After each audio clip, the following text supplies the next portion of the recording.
Hello students, अस्सलाम वालेकुम। Online lecture की सीरीज में आज का जो हमारा पहला लेक्चर है वो है परसेप्चुअल डेवलपमेंट के बारे में। इन्फेंसी और चाइल्डहुड के अंदर परसेप्शन किस तरह से डेवलप होती है चाइल्डहुड के बच्चों की, उसके ऊपर आज हम बात करने जा रहे हैं। और हमारे लेक्चर में क्या क्या चीज़ें कवर होंगी, इस पिक्चर को देख के क्या लगता है, इसमें क्या हो रहा है। सेंसेशन हो रही है यहाँ पे, फिर इधर इनकोडिंग हो रही है और फिर यहाँ पे परसेप्शन हो रही है। इसमें क्या है, सेंसेशन का जो प्रोसेस है वो ये है कि energy from an environmental stimulus activates specialised receptor cell in the sense organ. Sensation सिर्फ ये है कि आप एक्सटर्नल एनवायरनमेंट की जो एनर्जी होती है उसको आप किस तरह से पिक करते हैं, आपके रिसेप्टर्स या सेंसरी ऑर्गन्स के ऊपर जो रिसेप्टर्स लगे हुए होते हैं उसको किस तरह से पिक करते हैं, उसको किस तरह से सेंस करते हैं, सिर्फ ये सेंसेशन है। और फिर वो पिक करने के बाद ब्रेन के अंदर उसको प्रोसेसिंग के लिए भेज देते हैं। जो जो रिसेप्टर साइट उस एनर्जी को पिक करते हैं वो ब्रेन की रिलेटिव एरियाज में उसको सेंड कर देते हैं। फिर वहाँ पर प्रोसेसिंग होती है। जब प्रोसेसिंग हो जाती है तो फिर आपके जो आप उसको अंडरस्टैंड करते हो कि वो सेंसेशन क्या थी। जैसे मिसाल के तौर पे यहाँ पे इसने रोज रोज नोज के अंदर के रिसेप्टर्स ने उसकी रोज की स्मेल को रिसीव किया, ब्रेन में भेजा, फिर ब्रेन ने उसको इंटरप्रेट किया कि ये तो स्मेल है और ये रोज की स्मेल है। तो इस इंटरप्रिटेशन के प्रोसेस को परसेप्शन कहा जाता है। The neural messages are decoded and interpreted in the brain as a meaningful perception. तो तमाम सेंसेशन जो होती है आप एक्सटर्नल वर्ल्ड के एनर्जी को रिसीव करती है और फिर उसको डिकोड करते हैं ब्रेन के अंदर। ब्रेन उसके सिग्नल को प्रोसेस करता है, फिर उसको वो मीनिंग देता है, जो उस मीनिंग को फिर हम परसेप्शन कहते हैं। तो ये पॉइंट क्लियर हो जाना चाहिए कि सेंसेशन में और परसेप्शन में क्या फ़र्क है। और अगर नहीं है तो फिर आप सवाल कर सकते हैं, सवाल अपने नोट करके रखिएगा, जो कि हम जूम मीटिंग के ऊपर डिस्कस करेंगे। अब ये टेक्निकल डेफिनेशन आ गई। Sensation is when information interacts with sensory receptors, जिसमें eyes, ears, tongue, nostril and skin शामिल है। जितने भी सेंस ऑर्गन्स हैं, 5 सेंस ऑर्गन हैं, वो हर हर कोई सेंस कर सकता है। हर किसी के पे स्पेशलाइज्ड रिसेप्टर्स लगे हुए होते हैं एक्सटर्नल वर्ल्ड की एनर्जी को कैप्चर करने के लिए। Perception is the interpretation of what is sensed. The union of perception and motor information is basic to our nervous system, and each domain supports development of the other.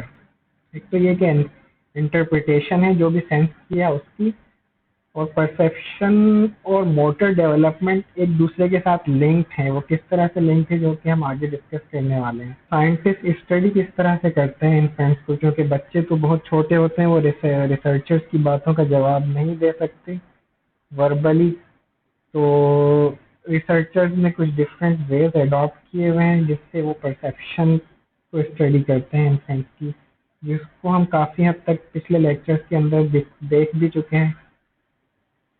जैसे non verbal responsive, कि बच्चे के non verbal responsive क्या हो सकते हैं। ज़ाहिर है बोलते तो नहीं है छोटे इन्फेंट्स, वो किसी चीज़ को या तो देखते हैं, अगर उनको कोई चीज़ नॉवल लगती है, क्यूरियस होते हैं तो ज़्यादा देखते हैं, या फेशियल एक्सप्रेशंस देते हैं अजीबोगरीब किस्म के, या नहीं देते, डिसइंटरेस्ट शो करते हैं। इस तरह के नॉन वर्बल रेस्पॉन्सिव बेस से वो इन्फ्लुएंसेस निकालते हैं बिहेवियर के बारे में, परसेप्शन के बारे में, कि परसेप्शन किस तरह की है बच्चों की। ऑपरेंट कंडीशनिंग, ऑपरेंट कंडीशनिंग में जैसे कि हमने देखा था कि स्टिमुलस और रेस्पॉन्स के दरमियान एसोसिएशन डेवलप होती है। तो जिस चीज़ के बारे में बच्चे, जिस एक्शन के बाद उनको रिवॉर्ड मिलता है वो दोबारा करते हैं, और रिवॉर्ड नहीं मिलता तो वो उस एक्शन को दोबारा नहीं करते। जैसे कि ये एक्सपेरिमेंट रिकॉल करें, इसके बारे में हम पढ़ चुके हैं। बच्चा जो लेटा हुआ है यहाँ पे, मोबाइल के ऊपर कुछ रैटल्स लटके हुए हैं। अगर ख़ास किस्म के रैटल लटके हुए हैं, फिर वो उस बच्चे उसके उसकी टांग मार के, जो कि यहाँ पे बंधी हुई है, उसकी आवाज़ पैदा करता है। अगर यहाँ पर रैटल इसके चेंज कर दें तो बच्चा यहाँ पे से उसकी अपने टांग मार के आवाज़ नहीं पैदा करता, क्योंकि एसोसिएशन खास किस्म के रैटल की और यहाँ पे साउंड की डेवलप हुई हुई है। तो जब इस तरह से बच्चे रेस्पॉन्ड करते हैं और फिर जब नहीं करते, तो ये नहीं करना एक सिग्नल होता है रिसर्चर के लिए परसेप्शन को स्टडी करने का, कि डिस्क्रिमिनेट कर रहे हैं बच्चे स्टिमुलस के दरमियान। तो ऑपरेंट कंडीशनिंग एक मेथड है, हैबिचुएशन एक रिलेटेड मेथड है जो कि हम पहले डिस्कस कर चुके हैं कि जब एक स्टिमुलस बार बार दिखाते हैं बच्चे को, तो बच्चे हैबिचुएट हो जाते हैं, मतलब उसके ऊपर से इंटरेस्ट लूज कर जाते हैं। फिर इंटरेस्ट लूज कर जाते हैं तो रिसर्चर चेंज करके स्टिमुलस को दोबारा प्रेजेंट करता है, तो इसका मतलब ये होता है कि बच्चे डिस्क्रिमिनेट कर रहे हैं पुराने स्टिमुलस में और नए स्टिमुलस में, तो फिर दोबारा रेस्पॉन्स शुरू कर देते हैं बच्चे। तो ये हैबिचुएशन के थ्रू भी स्टडी करते हैं रिसर्चर। आप रिकॉल करें अपने जितने हम पहले के एक्सपेरिमेंट पढ़ चुके हैं, कहाँ पर ऑपरेंट कंडीशनिंग यूज हुई थी, कहाँ हैबिचुएशन यूज हुई थी, और कहाँ पे आई मूवमेंट ट्रैकिंग। ये वाला एक्सपेरिमेंट भी हम पढ़ चुके हैं कि बच्चों की आईज को ट्रैक किया जाता है थ्रू स्पेशल डिवाइसेस जो उनके ब्रेन के साथ अटैच की जाती हैं, फेस पे लगी हुई होती हैं आई ट्रैकिंग की, जो कि आईज को ट्रैक करती हैं कि बच्चे कहाँ पे देख रहे हैं। तो आई ट्रैकिंग के थ्रू परसेप्शन को स्टडी करते हैं। कुछ न्यूरोबायोलॉजिकल मेजर्स हैं जो कि हार्ट बीट और ईईजी बच्चों के ब्रेन की मेजर करते हैं, जो कि हम इमोशनल डेवलपमेंट के अंदर स्टडी करेंगे कि न्यूरोबायोलॉजिकल मेजर्स किस तरह से रिसर्चर यूज करते हैं इन्फेंट्स के परसेप्शन को यूज करने के लिए। ये न्यूरोबायोलॉजिकल जिसमें बच्चे की एफएमआरआई ली जा रही है। और सेंस, अब जो है हमारा लर्निंग आउटकम था कि परसेप्शन डिफरेंट सेंसेस के थ्रू कैसे डेवलप होती है। तो विजन के ऊपर हम अब बात कर लेते हैं कि विजन किस तरह से डेवलप होता है infancy right from the birth to the 4-5 years। ये वीडियो है, इसमें हम देखेंगे कि इसमें बच्चों की बर्थ से लेके और 12 महीने तक विजन किस तरह से डेवलप होता है, किस तरह से शुरू में ब्लर होता है और कलर परसेप्शन कम होती है, आहिस्ता आहिस्ता जाके उनका फोकस कलर विजन इम्प्रूव होता है। वो इस वीडियो में आप देखें किस तरह से होता है।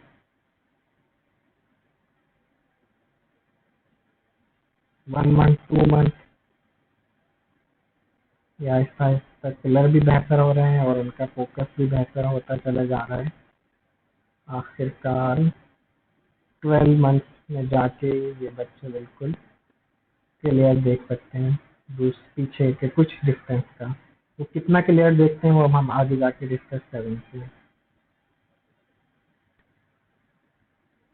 विजन जो है लीस्ट डेवलप होता है बर्थ के ऊपर, बाकी सेंसेस के मुकाबले में सबसे कम डेवलप होता है जब बच्चा पैदा होता है। उसकी वजह क्या होती है, रेटिना के जो सेल्स होते हैं वो कम होते हैं, लेस डेवलप होते हैं। रेटिना क्या करता है, लाइट को कैप्चर करता है and transform into electrical messages. जैसे हमने देखा था ना कि सेंसेशन में एक्सटर्नल एनर्जी को ट्रांसलेट करना होता है ब्रेन के अंदर, तब जाके परसीव होता है। तो रेटिना के जो सेल होते हैं वो कम होते हैं, जिसकी वजह से वो एक्सटर्नल लाइट को रिसीव नहीं कर पाते। जब रिसीव ही नहीं कर पाते, सेंस सेंस ही नहीं कर पाते, तो परसीव भी नहीं कर पाएंगे, वो ऑब्वियस की बात है। दूसरा, ऑप्टिक नर्व जो होती है वो कम डेवलप होती है, that release this messages. Optic nerve क्या होती है, ये मैसेजेस को ब्रेन तक लेके जाती है, जो आईज के जो रेटिनल सेल जो है रिसीव करते हैं। विजुअल सेंटर ब्रेन के कम डेवलप होते हैं, विजुअल सेंटर जो है रिसीव करते हैं मैसेजेस को सेंस ऑर्गन आईज के अंदर से, ये कम डेवलप होते हैं। इस वजह से बच्चों का विजन लीस्ट डेवलप होता है पैदाइश के वक्त। विजुअल एक्टिविटी से मुराद है कि जो एक नॉर्मल विजन के साथ एडल्ट 600 फीट के फासले से देख सकता है जिस ऑब्जेक्ट को, उस ऑब्जेक्ट को इन्फेंट को 20 फीट के फासले से देख सकता है सिर्फ। और ये जो विजुअल एक्टिविटी है ये इम्प्रूव होती है 6 मंथ में, जो कि 20/880 हो जाती है। मिसाल के तौर पे एक एडल्ट जो है जिस चीज़ को 80 फीट के फासले से देख सकता है, वो इन्फेंट उसको 20 फीट के फासले से क्लियर देख सकता है, जो कि बिल्कुल नॉर्मल एडल्ट के लेवल पे आती है 4 साल के उम्र के अंदर विजुअल एक्टिविटी। कलर डिस्क्रिमिनेशन जो है एडल्ट की तरह से 4 मंथ में ही हो जाती है, 4 मंथ के अंदर ही वो कलर्स को डिस्क्रिमिनेट करना शुरू कर देते हैं इन्फेंट्स। और स्कैनिंग के अंदर scanning enhances perception and perception also enhances scanning। Scanning से मुराद है कि बच्चे जो है अपने इर्द गिर्द के अंदर मुशाहिदा करते हैं अपने माहौल का, उस मुशाहिदे से परसेप्शन इम्प्रूव होती है और परसेप्शन जब इम्प्रूव होती है तो उनकी स्कैनिंग की एबिलिटीज इम्प्रूव हो जाती हैं। तो टू वे इंटरेक्शन होता है दोनों चीज़ों का। डेप्थ परसेप्शन किस तरह से डेवलप होती है? डेप्थ परसेप्शन होती क्या है? द एबिलिटी टू जज the distance of objects from one another and from ourself. हमारे से ऑब्जेक्ट्स का कितना फासला है और ऑब्जेक्ट्स का आपस में कितना फासला है, इस चीज़ की परसेप्शन को डेप्थ परसेप्शन कहते हैं। और जो कि क्रॉलिंग जब करता है बच्चा, उस वक्त डेवलप हो चुकी होती है उसकी डेप्थ परसेप्शन। और वो पता कैसे चलता है कि बच्चा जो है ऊंची चीज़ों से, ऊंची जगहों पे से नीचे गिरने को अवॉइड करते हैं। मतलब उनको पता होता है कि ये जगह ऊंची है, मैं इसको आगे जाऊंगा तो वो मैं गिर सकता हूँ। अब इसके लिए बहुत मशहूर एक्सपेरिमेंट्स थे, विजुअल क्लिफ एक्सपेरिमेंट, जो कि एलन और गिब्सन ने किए थे, अगर आप इसको याद हो तो। ये एक्सपेरिमेंट ये एक्सपेरिमेंट अगर किसी को याद है तो इसमें क्या हो रहा है कि ये एक चेस्ट की तरह का यहाँ पे एक फर्श बिछा हुआ है। ये पूरा यहाँ से यहाँ तक एक गिलास है, कंटिन्यूस गिलास है। यहाँ पे चेकर बोर्ड पैटर्न लगा हुआ है। यहाँ पर बच्चे को दिखाया इस तरह से है कि यहाँ से वो गिर जाएगा, यहाँ से गिर जाएगा, लेकिन ये ऐसे गिरेगा नहीं। ये गिलास कंटिन्यू है यहाँ पे, और नीचे गिलास के नीचे शैलो है, तो यहाँ पर वही पैटर्न जो ऊपर है वो यहाँ पर लगा हुआ है। बज़ाहिर दिखने में ऐसा लग रहा है कि ये शायद एम्प्टी जगह है, बच्चा क्रॉस करेगा तो गिर जाएगा, लेकिन क्योंकि गिलास यहाँ पे कंटिन्यू हो रहा है तो ऐसा होने वाला है नहीं। और गिलास के अपोजिट एंड पे यहाँ पे उसकी मदर खड़ी हुई है, बच्चे को बुला रही है, लेकिन बच्चा रेजिस्ट कर रहा है, नहीं जा रहा है यहाँ पर। तो इससे ये पता चल रहा है कि बच्चे जब क्रॉलिंग एज पे आते हैं, जो कि अबाउट 5 मंथ to 6 मंथ के दौरान, उनकी ये visual perception, sorry depth perception develop हो चुकी होती है। बाद रिसर्चर्स का ख्याल है कि ये डेप्थ परसेप्शन पहले ही डेवलप हो चुकी होती है, इन्फेंसी के अंदर क्रॉलिंग होने से पहले ही। वो किस तरह से? डेप्थ परसेप्शन को जानने की कुछ क्यूज होते हैं। मिसाल के तौर पे मोशन एक क्यू है जिससे पता चलता है बच्चों के कि ये डेप्थ ऑब्जेक्ट करीब है या दूर है। अगर आपको ऑब्जर्व किया हो तो छोटे बच्चों के आप करीब कोई ऑब्जेक्ट लेके जाएंगे उनकी आंखों के करीब, तो आइस को वो ब्लिंक करने लग जाते हैं। तो उस आइस की ब्लिंकिंग का मतलब है कि उनको पता है कि ऑब्जेक्ट करीब आ चुका है। तो एक ये इससे एक इंडिकेशन है कि उनकी मोशन या डेप्थ परसेप्शन डेवलप हो चुकी है ऑब्जेक्ट की मोशन की बेस पे, जो कि अराउंड 3 to 4 वीक्स डेवलप हो जाती है। और 3 मंथ में ऑब्जेक्ट्स के बारे में उनको पता चल जाता है कि ऑब्जेक्ट थ्री डायमेंशनल है होते हैं। दूसरा क्यूब बायनोकुलर डेप्थ क्यूब है। मिसाल के तौर पे हमारे दो आईज हैं, दोनों डिफरेंट, थोड़े थोड़े से डिफरेंट इमेजेस पिक करती हैं। अब उन इमेजेस को ब्लेंड करते हैं हमारे ब्रेन, जिस प्रोसेस को हम स्टीरियोप्सिस कहते हैं। दोनों आइज के इमेजेस को जोड़ता है और एक यूनिफॉर्म पिक्चर देता है, जो कि एक इंडिकेट करती है डेप्थ परसेप्शन को। ये चीज़ डेवलप होती है बच्चों की 2 से 3 मंथ के दौरान। बायनोकुलर डेप्थ क्यूज की बेस पे डेप्थ को परसीव करना। इसके अलावा पिक्टोरियल डेप्थ क्यूज, जो कि सबसे बाद में डेवलप होते हैं 4 मंथ की एज में, पिक्चर्स की बेस पे, 3D पिक्चर्स की बेस पे, जो कि रियल नहीं होती, पिक्चर्स की बेस पे डेप्थ को डिस्क्रिमिनेट करना, ये होता है 4 मंथ के दौरान। अब इससे क्या मुराद है पिक्टोरियल डेप्थ क्यूज से? जैसे ये क्यूब है, ये रियल क्यूब नहीं है, 3D क्यूब है। इसमें एक इम्पोर्टेंट पार्ट को यहाँ पे छुपा दिया गया है, रिसर्चर ने यहाँ पे छुपाया है और बच्चों को इस इमेज से हैबिचुएट किया है, दिखा रहे हैं बार बार। और उसके बाद के टेस्ट फेज में एक पॉसिबल क्यूब दिखाया, ये जो कि पॉसिबल क्यूब है, और ये दूसरा क्यूब जो कि इम्पॉसिबल है। ये लाइन यहाँ से ऊपर जा रही है और फिर यहाँ से नीचे हो रही है, तो ये एक इम्पॉसिबल क्यूब है। तो बच्चे इस इम्पॉसिबल क्यूब को ज़्यादा देख रहे हैं बनिस्बत पॉसिबल क्यूब के। तो इससे रिसर्चर ये इंफ्रेंस ड्रॉ करते हैं कि यहाँ पर बच्चे क्योंकि एक ये नॉवल अनयूजुअल चीज़ है, ये एक अनएक्सपेक्टेड चीज़ है, इसको देख रहे हैं तो इससे पिक करते हैं कि बच्चे डेप्थ की परसेप्शन को थ्रू पिक्टोरियल पिक करने की आदत उनके अंदर डेवलप हो गई है अराउंड 4 मंथ। अब रिसर्चर एक इम्पॉर्टेंट बात यहाँ पे ये है कि एक नॉवेल्टी, बच्चों के अंदर एक नॉवेल्टी को परसीव करने की एक एबिलिटी होती है, एक अनएक्सपेक्टेड चीज़ को, प्रेफरेंस फॉर नॉवेल्टी। उसकी बेस पे रिसर्चर ये इन्फ्रेंस ड्रॉ करते हैं कि क्योंकि बच्चे किसी चीज़ को ज़्यादा देर तक देख रहे हैं तो ये इनके लिए नॉवल है, अजीब है, एक अनएक्सपेक्टेड चीज़ है। तो उन अनएक्सपेक्टेड चीज़ से वो इन्फ्रेंसेस ड्रॉ करते हैं डिफरेंट चीज़ों के बारे में, उनकी परसेप्शन के बारे में।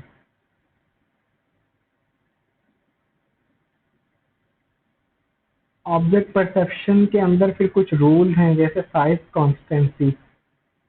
अब हमारे विजुअल फील्ड के दौरान तरह तरह के ऑब्जेक्ट नज़र से गुजर रहे होते हैं, करीब आ रहे होते हैं, दूर जा रहे होते हैं, हमें पता होता है कि एक ऑब्जेक्ट करीब है और दूर जा रहा है, तो जो हम हमारे रेटिना पे इमेज डिफरेंट बन रहे हैं, लेकिन हमें ये पता है कि वो एक ही साइज, असल में उसका ऑब्जेक्ट का साइज एक ही है, दूर जाने की वजह से उसका सिर्फ इमेज हमारे रेटिना पे डिफरेंट बन रहा है। ये साइज कॉन्स्टेंसी कहलाती है और ये भी फर्स्ट वीक के अंदर प्रेजेंट होती है बच्चों के अंदर। फ्लेटर ने 1990 में एक्सपेरिमेंट किया था। इसमें क्या किया था फ्लेटर ने, यहाँ पे ये बच्चा है, इसको एक क्यूब दिखाया, सिर्फ छोटा वाला क्यूब दिखाया मिसाल के तौर पे, और डिफरेंट फासलों से, कभी ये क्यूब करीब आ रहा है उसके, कभी ये दूर जा रहा है, लेकिन ये है एक ही क्यूब। ये बच्चे को सिर्फ एक क्यूब दिखा रहे हैं, दूसरा क्यूब बाद में दिखाएंगे। दूसरा क्यूब फिर टेस्ट फेज के अंदर दो एक एक क्यूब इसको मुख्तलिफ एंगल से दिखा दिया, फिर उसके बाद दूसरा क्यूब दिखाया, ये दोनों क्यूब, उसका बच्चे का व्यू ये है। यहाँ से हमें ऊपर से नजर आ रहा है, इसलिए हमें क्लियर पता चल रहा है कि एक क्यूब बड़ा है एक क्यूब छोटा है, लेकिन बच्चे की व्यू से देखेंगे तो ये दोनों क्यूब जो है एक ही साइज के नजर आ रहे हैं, छोटा और बड़ा। लेकिन बच्चे जो है बड़े क्यूब को, जो कि पहले नहीं दिखाया, उसको ज्यादा वक्त देख रहे हैं बच्चे। हालांकि साइज यहाँ पे सेम ही नजर आ रहा है, रेटिना पे इमेज सेम बन रहा है, लेकिन बच्चे फिर भी इस बड़े वाले क्यूब को ज्यादा देर तक देख रहे हैं। इससे क्या पता चल रहा है, स्लेटर ने ये इंफरेंस ड्रॉ की कि रेटिना पे इमेज जो बन रहा है, इससे बच्चे जो है कंफ्यूज नहीं होते, उनको पता होता है कि ऑब्जेक्ट का साइज कांस्टेंट ही रहता है। क्योंकि अब एक बड़ा क्यूब बड़ा क्यूब जो कि विजुअली बड़ा ही क्यूब था, उसको बच्चे ज्यादा देर देख रहे हैं यहाँ पे, तो इसका मतलब है कि साइज की कांस्टेंसी का रूल उनके अंदर फर्स्ट वीक से ही होता है, बाद में डेवलप नहीं होता। इसी तरह से शेप की कांस्टेंसी, शेप भी जो कि हमारे विजुअल फील्ड के अंदर ऑब्जेक्ट के चेंज होते रहते हैं, तो हमें तो पता होता है कि ऑब्जेक्ट का शेप चाहे क्यों क्यों ना हमारे रेटिना पे डिफरेंट पड़ रहा हो, लेकिन शेप ऑब्जेक्ट का रियल वर्ल्ड में सेम ही होता है। ये भी फर्स्ट वीक में प्रेजेंट होता है। इसके ऊपर भी एक्सपेरिमेंट इन्हीं लोगों ने लेटर ने किया था। इसमें क्या किया था, कुछ इन्फेंट्स को ये शेप दिखाए थे, और जो कि डिफरेंट एंगल्स की सूरत में दिखाए थे, रोटेट कर करके। कुछ इन्फेंट्स को ये शेप दिखाए थे रोटेट कर करके डिफरेंट एंगल्स पे। तो जिन इन्फेंट्स ने ये शेप देखे और जब उनको टेस्ट फेस दिखाया गया, तो जो जो शेप इन्होंने नहीं देखा था, मिसाल के तौर पे अगर इन्फेंट्स ने ये शेप देखे थे, ये नहीं देखा था, तो जब दोनों शेप साथ दिखाए गए तो उन्होंने दूसरे वाले शेप के ऊपर ज़्यादा फोकस किया, ज़्यादा वक्त देखा। तो इससे भी रिसर्चर ने ये इंफ्रेंस ड्रॉ की कि बात की कि बच्चों के अंदर शेप की कॉन्स्टेंसी का आइडिया होता है शुरू से ही। ऑब्जेक्ट यूनिटी, क्या ऑब्जेक्ट सेम ही होता है, आइडेंटिटी उसकी सेम ही होती है डिफरेंट सूरतों में, या उसकी आइडेंटिटी चेंज होती है। हमें तो पता है कि ऑब्जेक्ट की आइडेंटिटी सेम ही होती है, चाहे वो किसी भी फॉर्म में क्यों ना आ जाए, लेकिन क्या बच्चों को भी होती है या नहीं, इस बात का जवाब भी रिसर्चर्स ने किस तरह से ढूंढने की कोशिश की। वही अनएक्सपेक्टेड के ऊपर बच्चे फोकस करते हैं या नहीं करते।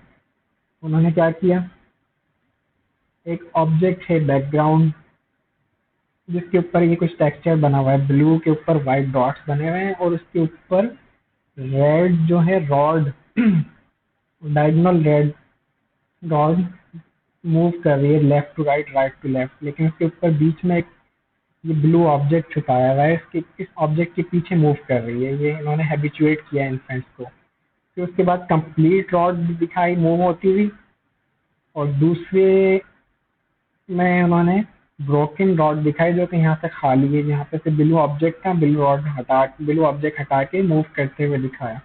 तो बच्चों के अंदर वही नॉवेल्टी का प्रेफरेंस होता है जो कि हम डिस्कस कर रहे थे, तो बच्चों ने इस रॉड के ऊपर ज़्यादा फोकस किया, मतलब इससे इंफ्रेंस ड्रॉ की कि बच्चे हैरान थे कि ये कैसे हो रहा है। तो इससे इंफ्रेंस ये ड्रॉ की कि उनके अंदर ऑब्जेक्ट यूनिटी का कॉन्सेप्ट भी होता है, लेकिन वो 2 मंथ्स के अंदर डेवलप होता है ऑब्जेक्ट यूनिटी का कॉन्सेप्ट। अब इसी तरह का हमने एक ऑब्जेक्ट परमानेंस का एक्सपेरिमेंट देखा था जीन पियाजे को जब हम डिस्कस कर रहे थे, जिसमें बॉल ट्रैक कर रहे थे। उसका क्या रिलेशन है इस एक्सपेरिमेंट के साथ, वो आप मुझे डिस्कस करके बताएंगे। Face perception, newborns prefer naturally organised faces and face drawing. Naturally faces से क्या मुराद है, मिसाल के तौर पे ये एक नेचुरल फेस है, इसको प्रेफर करेंगे बजाय इसके कि ये जो अपसाइड डाउन फेस है।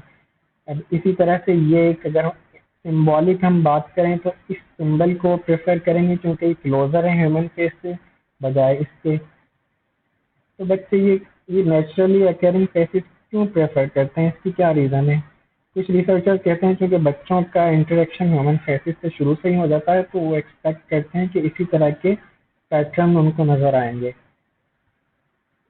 और प्रेफर अट्रैक्टिव फेसेस, बच्चे जो हैं खूबसूरत और जिन जिन फेसेस को अडल्ट अट्रैक्टिव रेट करते हैं उनको बच्चे देखते हैं। अब इसकी क्या वजह है कि अट्रैक्शन की प्रेफरेंसेस क्यों होती हैं इंसानों में अगली के मुकाबले में, ये डिबेटेबल की बात है कि क्यों इवॉल्व हुई है ये इंसानों के अंदर ये चीज़ कि इन्फेंसी से ही अट्रैक्शन को प्रेफर करते हैं। हालांकि कल्चर का तो रोल नहीं डेवलप होता इन्फेंसी के अंदर, उसके बावजूद शुरू से ही बच्चे अट्रैक्टिव फेसेस को प्रेफर करते हैं। इसकी क्या वजह हो सकती है, इवोल्यूशनरी पॉइंट ऑफ व्यू से या किसी और पॉइंट ऑफ व्यू से, वो मुझे आप गौर करके सोच विचार करके आप बताएंगे क्या हो सकती है।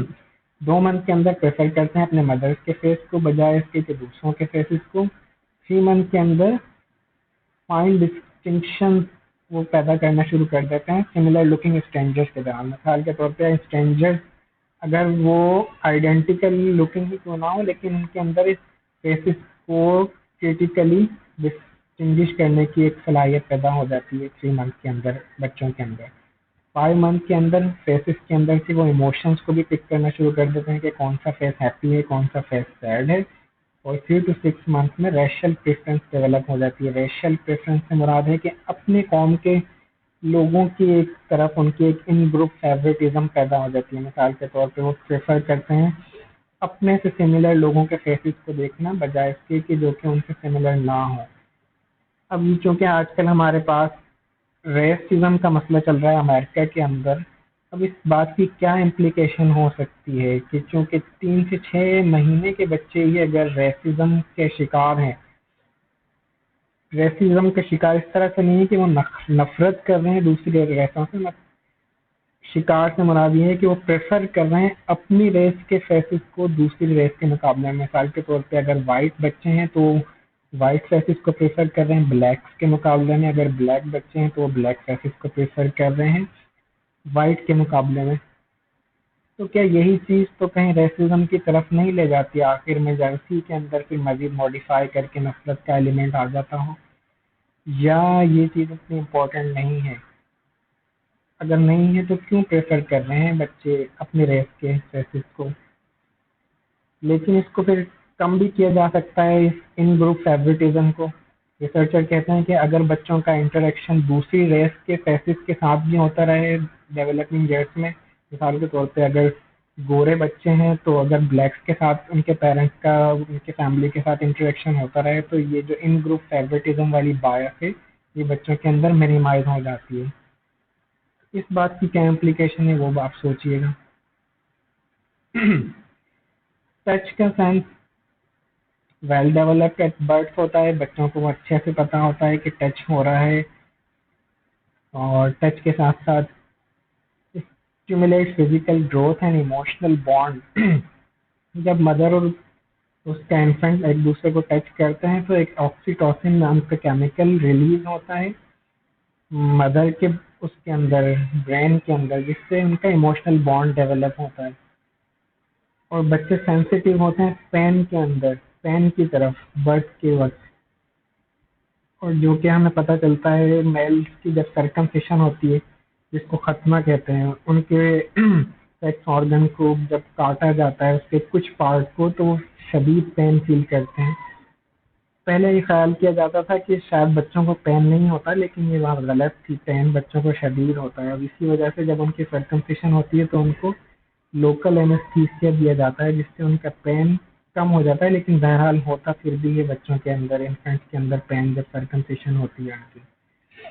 और टच के साथ जब मदर उनको टच करती है तो उनके अंदर इंडोर्फिन रिलीज होते हैं, जो कि हार्मोन्स हैं, पेन किलिंग हार्मोन, जो कि एनाल्जेसिक मेडिसिन के अंदर भी होते हैं। वो नेचुरली उनके ब्रेन में रिलीज होते हैं, जिससे उनकी पेन जो है कम होता है बच्चों को टच करके। और gentle touch enhances babies positive responsiveness, needless to say जब बच्चों को जेंटली टच किया जाता है तो बच्चों के अंदर पॉजिटिव मूड डेवलप होता है, जो कि उनकी हेल्दी ग्रोथ का बायस बनता है। जिसके लिए मैंने आपको एक वीडियो भी शेयर की थी कुछ अर्से पहले गूगल क्लासरूम के अंदर, जिसके साथ एक क्विज भी अटैच था। उसके अंदर इमोशनैलिटी, किस तरह से पॉजिटिव इमोशनैलिटी डेवलप की जा सकती है बच्चों के अंदर। और अगर सिवियर पेन बच्चे दो चार रहे सिवियर पेन से, तो उनके नर्वस सिस्टम ओवरवेलम होता है, जिससे उनकी हेल्दी ग्रोथ नहीं होती, पॉजिटिव इमोशनैलिटी नहीं डेवलप होती, और ओवरवेलम रहते हैं, जिससे स्ट्रेस रिस्पॉन्स उनका डेवलप होता है, और स्ट्रेस्ड होते हैं, अग्रेसिव हो जाते हैं इस तरह के बच्चे। और बच्चे टच से एक्सप्लोर करते हैं अपने एनवायरनमेंट को भी।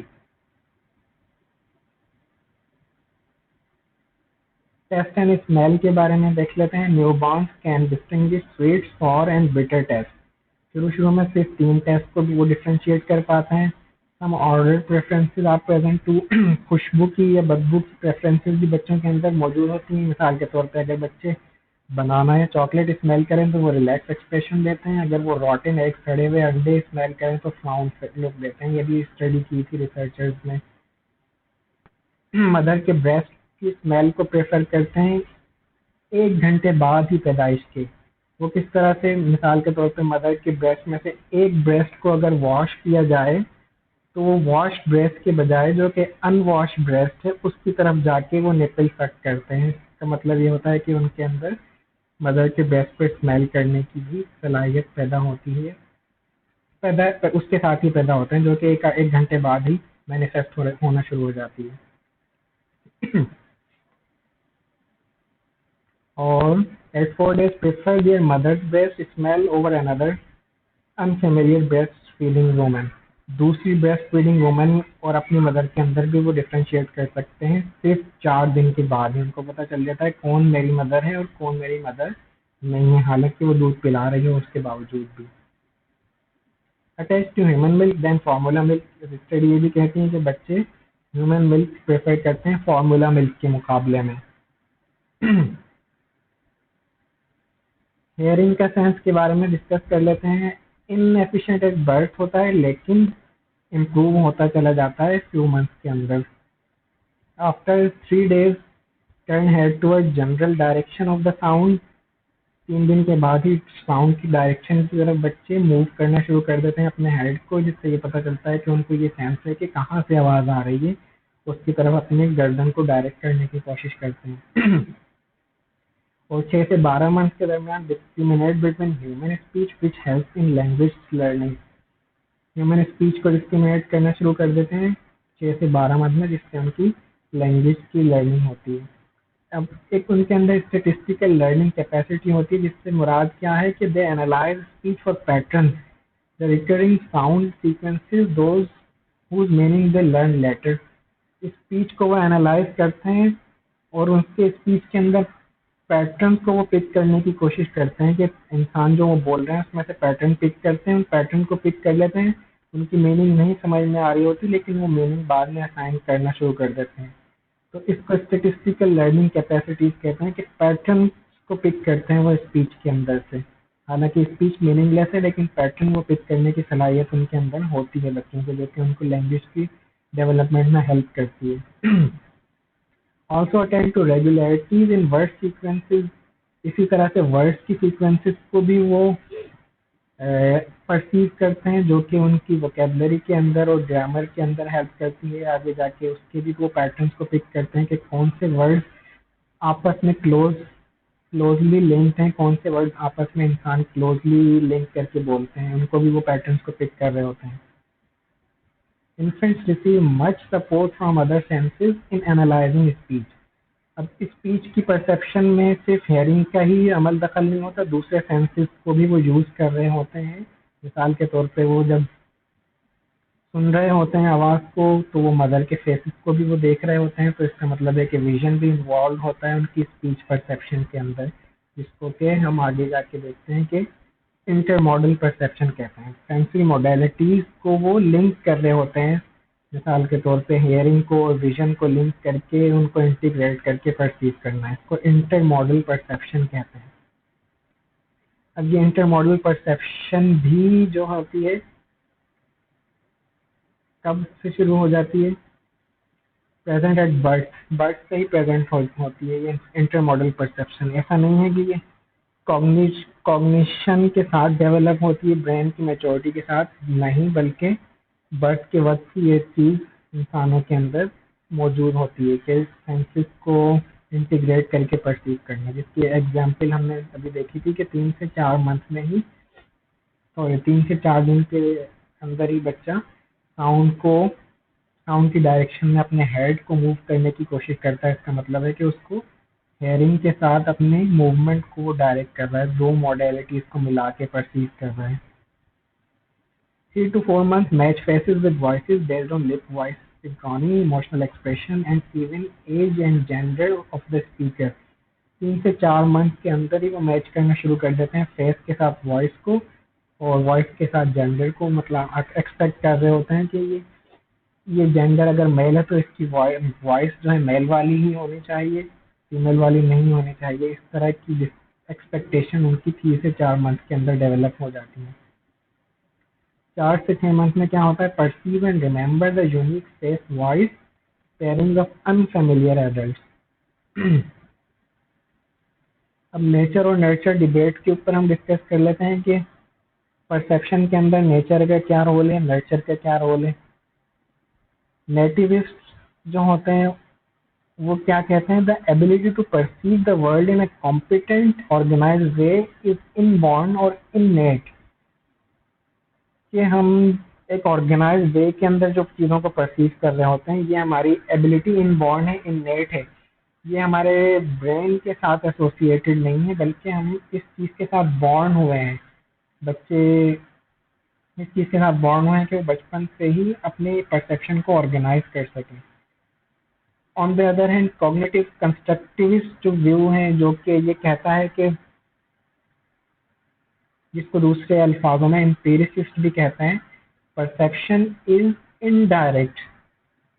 परसेप्शन इनडायरेक्ट है। इनडायरेक्ट किस तरह से है? वो ये कहते हैं कि क्योंकि हमने देखा था कि सेंसेशन को सिग्नल जो होते हैं ब्रेन हमारा डिकोड करता है, फिर हम उसको परसीव करते हैं, तो इसको प्रोसेस को वो इनडायरेक्ट कहते हैं। हम वर्ल्ड को जैसी वो है एज इट इज परसीव नहीं कर रहे, बल्कि वो इनडायरेक्ट है। हमारे सेंस ऑर्गन जिस तरह से उसको ब्रेन तक भेज रहे हैं और वो ब्रेन जिस तरह से परसीव कर रहा है, तो वो डिटरमिन करती है कि हमारी परसेप्शन कैसी है, जिसको इनडायरेक्ट परसेप्शन कहते हैं। ये टोटल डिफरेंट व्यू है नेटिविस्ट व्यू के मुकाबले में। नेटिविस्ट कहते हैं कि हमारी जो परसेप्शन है वो डायरेक्ट है। डायरेक्ट से मुराद है कि हम इस एबिलिटी के साथ पैदा हुए हैं कि हम इंटीग्रेट कर सकते हैं तमाम कॉम्प्लेक्स सेंसेशंस को, तमाम सेंसरी मोडेलिटीज को हम इंटीग्रेटेड वे में परसीव कर सकते हैं। ये टोटल डिफरेंट व्यू है कॉग्निटिव कंस्ट्रक्टिविस्ट कंस्ट्रक्टिविस्ट व्यू के मुकाबले में, जिसको गिब्सन का इकोलॉजिकल व्यू भी कहते हैं। Perception is direct and evolved over time to allow the detection of size and shape constantly a three dimensional world, intermodal perception and so on.